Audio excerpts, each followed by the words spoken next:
Hello दोस्तों, आज फिर से आपका स्वागत है मेरे चैनल टेक प्रवीण पे।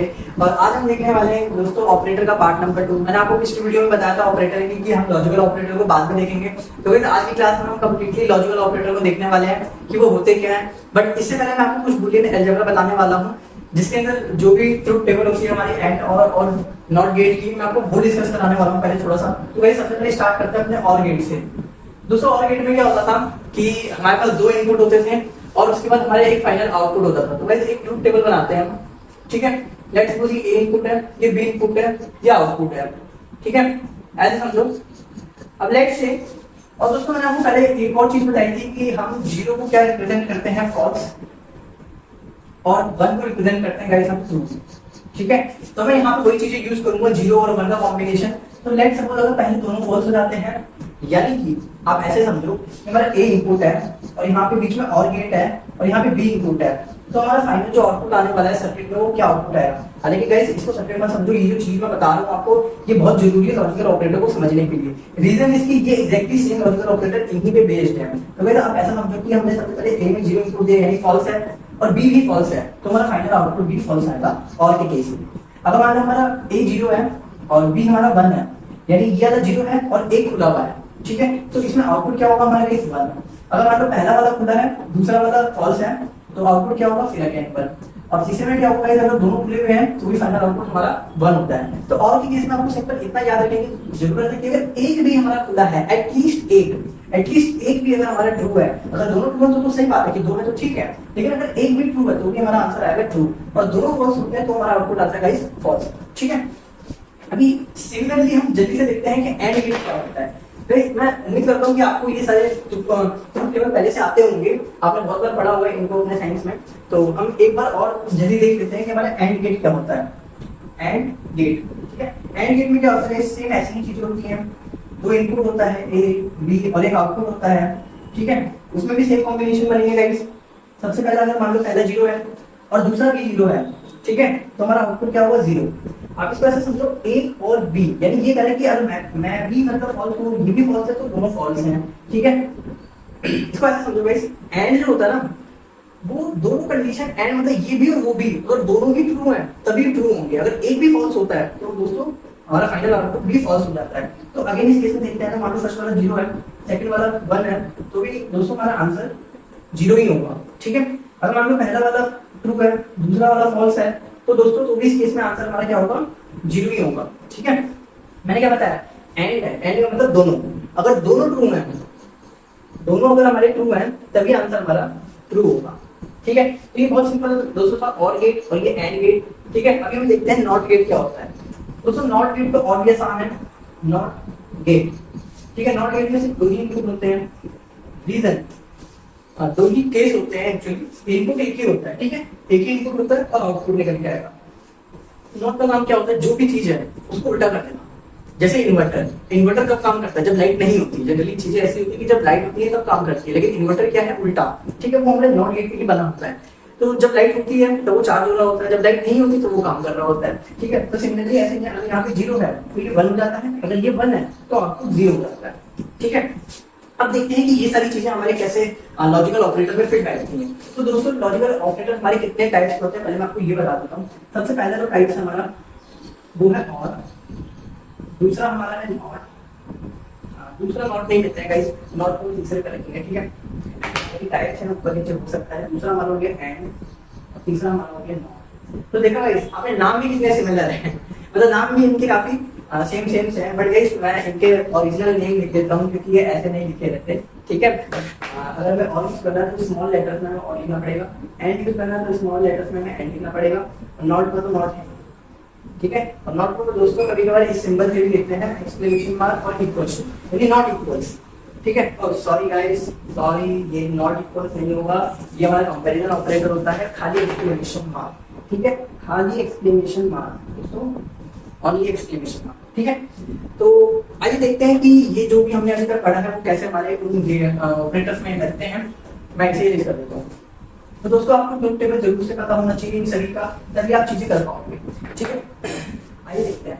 मैंने बोला 3 greater than 5 and 3 greater than 5। ये लास्ट क्लास में मैंने एग्जांपल लिया था ठीक है, अब आप इसको रिलेट कर पाओगे कि कैसे इसका आंसर हमारा ट्रू या फॉल्स जो भी आया था वो कैसे आया था। तो दोस्तों पहले आप ये बताओ 3 ग्रेटर देन 5 ट्रू है या फॉल्स है? ये हमारा फॉल्स है, यानी 0 है। ठीक है, 0 लिखो या फॉल्स लिखो एक ही बात है। ठीक है, एंड यहाँ पे एंड है गाइस, एंड। ठीक है, 3 ग्रेटर देन 5, ओ मैंने दोनों साइड 3 ग्रेटर देन 5 लिख दिया गाइस। चलो कोई नहीं, एक बार चलो 3 लेस देन 5 कर देता हूँ मैं। ठीक है, 3 लेस देन 5 ये ट्रू है या फॉल्स है? तो दोस्तों ये ट्रू है। ठीक है, अब मुझे ये बताओ 0 अब मुझे ये बताओ गाइस 0 एंड 1 क्या होगा? अगर दोस्तों आपने अच्छे से एंड की ट्रूथ टेबल याद है आपको, तो मैंने बताया था एंड के केस में जब दोनों 1 होते हैं तभी हमारा 1 आता है। इस केस में एक 0 है एक 1 है, तो इस केस में हमारा आंसर आएगा 0, यानी कि फॉल्स। चलो दूसरा एग्जांपल लेते हैं। ठीक है, 5 ग्रेटर देन इक्वल्स टू 5 और 2 लेस देन इक्वल्स टू 5। ठीक है, इस एग्जांपल में बताओ guys 5 greater than equal to 5 is 5 is greater than equals to 5 और नॉट? 5 ग्रेटर देन तो नहीं है लेकिन इक्वल टू 5 है, यानी कि ये भी हो जाता है ट्रू और बीच में है और। ठीक है, 2 less than equals to 2 less than 5 ये भी गाइस आपका क्या है? ट्रू। तो ट्रू के केस में तो अगर एक भी ट्रू होता है तो दोस्तों आंसर हमारा ट्रू ही होता है। इस केस में तो दोनों ही ट्रू है, तो फाइनल आउटपुट भी हमारा आएगा ट्रू। तो ऐसे गाइस जो कॉम्बिनेशनल चीजें होती है हमारी, जिनमें सिर्फ और सिर्फ एक कंपैरिजन ऑपरेटर नहीं होता, जिसमें हमें 2-3 कंपैरिजन ऑपरेटर चाहिए होते हैं, तो उन केस के बीच में जो ऑपरेटर हमारा यूज होता है उसे कहते हैं लॉजिकल ऑपरेटर। एक बार ध्यान से समझना, हमारे पास ये कंपैरिजन ऑपरेटर 1 है। ठीक है, ये कंपैरिजन ऑपरेटर 2 है। अब अगर इन दोनों को कंबाइन करना है किसी तरीके से, मतलब मेरा आउटपुट जो है वो इन दोनों के सही या इन दोनों के गलत या जो भी कॉम्बिनेशन हमने अभी देखे 0 0 0 0 1 1 0 1 1 के कॉम्बिनेशन में, इनमें से कोई भी कॉम्बिनेशन यहाँ पे बैठता है उसके अकॉर्डिंग हमारा आउटपुट सेट होना है। तो उस केस में हम अपने लिए जैसे वहाँ पे हम not gates logical gates use करते थे, उसी तरह यहाँ पे हम अपने लॉजिकल ऑपरेटर्स यूज करेंगे। ठीक है, तो दोस्तों आई होप कि आपको ये चीजें समझ आ रही है। अगर नहीं आएगी गाइस कुछ भी चीज में आपको डाउट लग रहा है तो मुझे कमेंट करके जरूर बताना। ठीक है, अभी एक चीज और देखते हैं कि अभी हमने देखा ये एंड गेट और गेट नॉट गेट देखते हैं। ठीक है, लेट्स सपोज मैंने 3 ग्रेटर देन 5 लिखा है। ठीक है, इसका आउटपुट क्या होगा? इसका आउटपुट होगा इसका आउटपुट होगा गाइस फॉल्स। ठीक है, लेकिन अगर ये 3 ग्रेटर देन 5 जो है इसका आगे मैं ये वाला सिंबल लगा देता हूं, यानी कि हो गया नॉट। तो गाइस मैंने आपको नॉट का ट्रूथ टेबल बताया है कि ये आउटपुट क्या देगा 3 ग्रेटर देन 5, ये आउटपुट देगा हमारा फॉल्स। लेकिन फॉल्स के आगे नॉट लगा है तो हमारा फाइनल आउटपुट हो जाएगा ट्रू। तो ये चीज गाइस आपको एक याद समझने वाली चीजें हैं, या याद रख लो इसको कि नॉट के केस में क्या होता है, जो भी हमारा आउटपुट आता है नॉर्मल, अगर हम नॉर्मल चीजें देखें नॉट ना देखें तो जो भी आउटपुट आता है उसको उल्टा करके हम फाइनल आउटपुट लिख देते हैं। ठीक है, अभी देखते हैं थोड़े से और कॉम्बिनेशंस देखते हैं दोस्तों कि हम कैसे बना सकते हैं। ठीक है, ये तो था हमारा एक बेसिक सा कॉम्बिनेशन, लेकिन अभी कुछ कॉम्बिनेशंस मैं और बनाता हूँ जिसमें कि आप समझ सकते हो और अच्छे से। लेट्स सपोज 3 ग्रेटर देन 5 और 5 इक्वल टू, ठीक है, and 5 greater than equals to 3। दोस्तों यहाँ पे देखो, यहाँ पे हमारे 3 तो लॉजिकल ऑपरेटर है, ओ सॉरी 2 तो लॉजिकल ऑपरेटर है और 3 हमारे कंपैरिजन ऑपरेटर है। ठीक है, इसको समझते हैं कि कैसे फॉर्म करते हैं। लेट्स सपोज 3 ग्रेटर देन 5 है, तो मुझे ये बताइए ट्रू है या फॉल्स है? दोस्तों इसका आंसर क्लियर दिख रहा है, फॉल्स है। ठीक है, और आगे बीच में 5 इक्वल टू, यानी कि ये 5 इक्वल टू है क्या 2 के? हम चेक कर लेंगे, checking whether this 5 is equal to 2 और नॉट। तो दोस्तों इसका आंसर क्या हो गया? फॉल्स। आपके सामने दिख रहा है आपको। फिर आता है हमारा and 5 greater than equal to 3, तो ये ट्रू है, क्लियरली दिख रहा है गाइस, 5 हमारा ग्रेटर देन 3 है। अब हमारा फाइनल आउटपुट ये नहीं है, लेकिन इसके बेसिस पे ही निकलेगा। क्या होगा? फॉल्स और फॉल्स। ठीक है, तो उससे यहाँ पे 2 चीजें हैं। अब आप मुझे बताओ कि पहले आप ये वाला पार्ट सॉल्व करोगे या पहले आप ये वाला पार्ट सॉल्व करोगे? ठीक है, लेट्स सी क्या इससे आंसर में कोई फर्क आता है या नहीं। ठीक है, फॉल्स और फॉल्स क्या हो गया? फॉल्स। फिर अगर एंड करते हैं ट्रू तो ये फाइनल देता है फॉल्स। ठीक है, यहाँ पे फॉल्स है। ठीक है, तो फॉल्स, और पहले ये वाला सॉल्व कर लिया हमने तो ये भी फॉल्स होगा और फाइनल आउटपुट भी फॉल्स हो गया। ठीक है दोस्तों, ये इस केस में तो आंसर हमारा फॉल्स है, लेकिन किसी किसी केस में यही चीज हमारा आंसर कुछ और दे सकता है। तो इस चीज के लिए एक टॉपिक होता है हमारा एसोसिएटिविटी एंड प्रीसीडेंस। ठीक है, प्रेसिडेंस स्पेलिंग रॉन्ग हो सकती है। ठीक है, इसमें होता क्या, जैसे मैं आपको सिंपल टर्म से बताऊं ये चीज है क्या, तो ये चीज प्रोग्रामिंग का बॉडमास होता है। जैसे बॉड मास में होता है कि सबसे पहले हम ब्रैकेट ओपन करते हैं, फिर डिवीजन करते हैं, मल्टीप्लिकेशन, फिर एडिशन, फिर सबट्रैक्शन। तो वैसे इसी तरीके से हमारा प्रोग्रामिंग में भी एक रूल है कि जैसे कि मान लो अगर आपको मैंने ये दे दिया 3 × 5 डिवाइड बाय 2 + 3, ठीक है, तो आप पहले क्या करोगे, पहले आप इसको सॉल्व करोगे या पहले आप इसको सॉल्व करोगे या पहले आप इसको सॉल्व करोगे। तो दोस्तों ये थोड़ी मैथमेटिक्स से अलग होती है, मैं आपको समझाऊंगा कि इसको कैसे सॉल्व करते हैं। मैं एक डेडिकेटेड वीडियो जरूर बनाऊंगा, नेक्स्ट वीडियो हमारी इसी पे होगी कि हम प्रेसिडेंस देखेंगे और एसोसिएटिविटी क्या होती है उसको समझेंगे। फिलहाल आप ये समझिए कि जनरली हम चीजें लेफ्ट टू राइट करते हैं, ठीक है, ऐसे आप याद रख सकते हैं। बट अभी मैं आपको एक बहुत ही अच्छी नॉलेज देने वाला हूं जो कि मुझे नहीं लगता ज्यादातर यूट्यूबर्स देते हैं किसी भी वीडियोस में, ट्यूटोरियल्स में, लेकिन आइए हम समझते हैं कि क्या है। ठीक है, प्रोग्रामिंग में जब भी आप प्रोग्रामिंग करते हैं तो आप में सारी स्टेटमेंट्स एग्जीक्यूट होती हैं। ठीक है, अगर आपकी लाइन 1 है, लाइन 2 है, लाइन 3 है, ऐसे करके लाइन 4 है, तो लाइन बाय लाइन आपकी सारी स्टेटमेंट्स रन होती है। ठीक है, लेट्स सपोज अगर आपने पहली स्टेटमेंट में लिखा है प्रिंट कुछ, ठीक है, तो प्रिंट होगा पहले, फिर अगर आपने लिखा है इनपुट कुछ, तो आपकी चीजें इनपुट लेने के लिए वेट करेंगे। ऐसा नहीं होगा कि पहले इनपुट हो जाएगा और फिर प्रिंट होगा। दोस्तों ये चीजें याद रखो आप, प्रोग्रामिंग में हमेशा टॉप टू बॉटम, मतलब जो भी आपने ऊपर लिखा हुआ वो पहले रन होगा। ठीक है, अगेन ऐसे टॉप टू बॉटम नहीं होता, लेकिन आप ये समझो कि अगर कोई चीज रन हो रही है, अगर कोई चीज रन हो रही है तो वो टॉप टू बॉटम ही होगी। ठीक है, मैं आपको बताऊंगा कि मैंने आपको ऐसा क्यों बोला कि हमेशा ऐसे टॉप टू बॉटम नहीं होता, क्योंकि आप कंफ्यूज हो जाओगे जब हम अपने फंक्शंस पे आएंगे या जब हम मॉड्यूल्स पे आएंगे, तब हम बताएंगे कि आपको एक्चुअल में चीजें कैसे रन होती हैं। लेकिन फिलहाल आप ये समझो कि चीजें अगर ये सारी एग्जीक्यूटेबल हैं, अगर ये सारी रन होने वाली हैं, तो लाइन बाय लाइन ही होगी। ठीक है, अब यहाँ पे एक चीज है, अगर हमारे पास एक कंडीशन है ए और बी, ठीक है, एंड सी, ठीक है दोस्तों, अगर हमारे पास ये तीन, इसको आप स्टेटमेंट समझो, जैसे समझ लो कि ए जो है हमारा वो 3 > 5 है, बी जो है वो 5 = 2 है, सी जो है वो 3 > 5 है। ठीक है, इसके बीच में और है, इसके बीच में एंड। अब इसको ऐसे समझो, अब हमारे पास और में क्या होता है गाइस, एक भी अगर ट्रू होता है, एक भी अगर ट्रू होता है तो हम दूसरे को चेक करने की हमें जरूरत है क्या। मैं कह रहा हूं कि अगर ये 3 > 5, इस केस में ये फॉल्स है, लेकिन एज्यूम करो कि ये होता 13 > 5, तो इस केस में क्या हो जाता दोस्तों, ये हमारा ट्रू हो जाता। अब आप मुझे ये बताओ, अगर ये चीज ट्रू है तो क्या मुझे इसको देखने की भी जरूरत है कि ये ट्रू है या फॉल्स है। अब खुद सोचो एक बार, अगर मैं कह रहा हूं कि पहली वाली चीज हमारी ट्रू है, अगर ये ए हमारा ट्रू है, तो क्या हमें इस बी को चेक करने की जरूरत है कि ये ट्रू है या फॉल्स है। हमें फर्क नहीं पड़ता, क्योंकि हमें पता है और में क्या होता है, अगर एक भी ट्रू होता है तो पूरा ओवरऑल रिजल्ट हमारा ट्रू होता है। तो ऐसे केस में क्या होगा कि जो हमारा कंपाइलर है, जो हमारा मतलब बिहाइंड द सीन जो कोड को रन करता है, हम सोचते हैं कि कोड हमारा कैसे रन हो रहा है, हमने तो कोड लिख दिया, रन पे बटन पे क्लिक करा, वो रन कैसे हो रहा है। तो गाइस बिहाइंड इसके पीछे कंपाइलर है, वो भी सॉफ्टवेयर ही होता है जो कि हमारे पाइथन कोड को रीड कर पाता है और उसको एग्जीक्यूट कर पाता है। ठीक है, तो दोस्तों पाइथन में कंपाइलर नहीं होता, पाइथन में इंटरप्रेटर होता है। बाकी लैंग्वेजेस किसी किसी में कंपाइलर होता है, किसी किसी में इंटरप्रेटर होता है। हम इसका डिफरेंस देखेंगे कि दोनों में डिफरेंस क्या होता है। लेकिन फिलहाल आप ये समझिए कि अगर हमारा ये पहली चीज हो जाती है ट्रू, तो हमारा जो इंटरप्रेटर है, पाइथन के केस में इंटरप्रेटर है, वो हमारा इसमें नहीं जाएगा।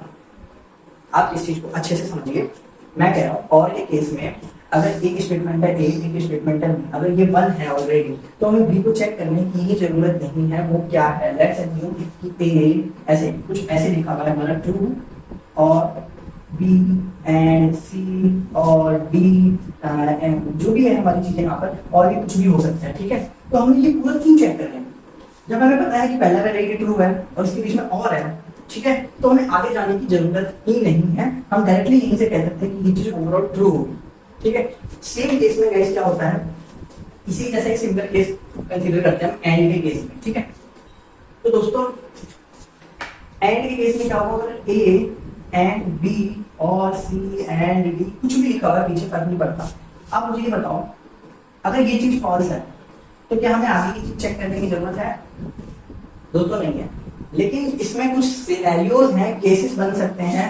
Let's suppose A and B लिखा हुआ है, ये ब्रैकेट लगाए यहाँ पे। ठीक है, अब यहाँ पे और सी एंड ई ऐसे लिखा हुआ है। ठीक है, ये केस अलग है और ये केस अलग है गाइस।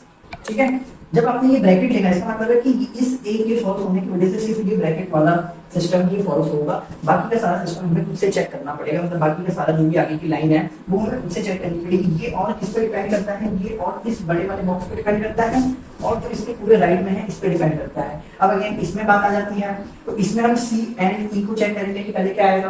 तो सी एंड ई को चेक करेंगे, इसमें जो भी ट्रू फॉल्स का कॉम्बिनेशन बनेगा उसके बाद फाइनल आउटपुट होगा, उसका एक यहाँ पे आउटपुट 1 होगा, एक आउटपुट 2 होगा, इसको सम आउटपुट कह सकते हैं। ठीक है, सम आउटपुट 1 सम आउटपुट 2। अब इन दोनों की मदद से हम देखेंगे, और अगर ये सम आउटपुट 1 हमारा होता है ट्रू तो इसको चेक नहीं करेंगे, अगर ये सम आउटपुट 1 होता है हमारा फॉल्स तो हमें गाइस इसको चेक करना जरूरी है। ये हो सकता है अब अगर ये 1 हो तो हमारा फाइनल आउटपुट हो जाएगा ट्रू, और अगर ये होता है 0 तो फाइनल आउटपुट हमारा अगेन 0 ही होता है। ठीक है, तो ये एक चीज थी। इस चीज को गाइस ना प्रोग्रामिंग में आपको और अच्छे से समझाऊंगा कि इस चीज का मतलब क्या है, कि अगर ये एक लाइन ट्रू है तो दूसरा रन होगा या नहीं होगा, तो ये एक्चुअली में क्या है, मतलब इस चीज को हम समझेंगे जब हम अपना थोड़ा सा कोड करेंगे, तो मैं उसमें आपको एक किसी ना किसी जगह जरूर बताऊंगा गाइस, मुझे याद दिलाना, अगर इन केस मैं भूल भी जाता हूँ कभी बहुत अगर मुझे आगे, तो मुझे बताना कि ये चीज आपको बतानी है, क्योंकि ये गाइस जरूरी है समझना। क्योंकि बहुत बच्चे क्या करते हैं जब भी आउटपुट वाले क्वेश्चन आते हैं तो गाइस ये प्लस प्लस हमारा इंक्रीमेंट ऑपरेटर होता है क्या है कि अगर a प्लस प्लस लिखा रहता है और के केस में यहाँ पे लिख दिया होता है b प्लस प्लस। ठीक है, a प्लस प्लस का मतलब गाइस आप ये समझिए कि अगर a की वैल्यू 3 है तो a प्लस प्लस अगर हम कर देते हैं तो a की वैल्यू हो जाती है 4, यानी 1 से बढ़ जाती है। ठीक है, अब सोचो गाइस अगर ये केस लिखा हुआ है, हमने पहले पूछा a की वैल्यू है 3, b की वैल्यू है 2। ठीक है, अब किसी ने ऐसे लिखा है a प्लस प्लस और b प्लस प्लस, तो गाइस जब ये a प्लस प्लस हुआ कायदे में, तो गाइस अगर ये लाइन है दोनों एग्जीक्यूट होती है तो a की वैल्यू हो जानी चाहिए थी 4 और b की वैल्यू हो जानी चाहिए थी 3, लेकिन इस केस में ये होगा ही नहीं, सिर्फ a की वैल्यू होगी 4 और b की वैल्यू रहेगी 2, क्योंकि हमारा जो इंटरप्रेटर है वो b पे आया ही नहीं, इस b प्लस प्लस पे आया ही नहीं, क्योंकि उसको यहीं पे ट्रू मिल गया, वो यहीं से रिटर्न हो गया। तो दोस्तों ये कुछ चीजें थी जो कि मतलब बहुत ही जरूरी है समझने के लिए, मैं इनको आपको फोन में भी बताऊंगा। और आज के लेक्चर में सिर्फ हमें लॉजिकल ऑपरेटर सीखना था, और हमने देखा कि ट्रुथ टेबल एंड और नॉट गेट के क्या होते थे, और उन्हीं के बेसिस पे हमारी ये जो लॉजिकल ऑपरेटर है जो भी ये सारी सेम उन्हीं फंक्शनैलिटीज पे रन करते हैं। तो आई होप दोस्तों आपको ये चीजें समझ आई होंगी, और वीडियो पसंद आए तो अगेन गाइस लाइक कर दीजिएगा। मैं बार बार कहता हूँ कि इसको शेयर भी करें आप उन सभी बच्चों से जो भी 11th 12th में CS लेके बैठे हैं, और या कॉलेज में हो अपने फर्स्ट ईयर या सेकंड ईयर जिन्हें भी पैटर्न सीखनी है गाइस। और ठीक है, तो आज की वीडियो में इतना ही गाइस, थैंक यू।